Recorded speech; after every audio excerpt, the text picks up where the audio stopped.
फजल से आप सब लोग पढ़ सकते हैं उर्दू। मैं तुमसे सच कहता हूं, जब तक गेहूं का दाना जमीन में गिरकर मर नहीं जाता, अकेला रहता है, अकेला रहता है। आप में से कोई अपने आप को खुदा का बेटा नहीं कह सकता जब तक के मसीह मर ना जाए। हालेलुया। जब तक के गेहूं का दाना जो कि मसीह है वो जमीन में गिरकर मर ना जाए, वो अकेला ही रहेगा। इसलिए आपसे पहले वो क्या था? खुदा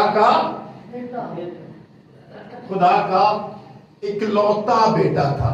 बेटा नहीं, क्या था? खुदा का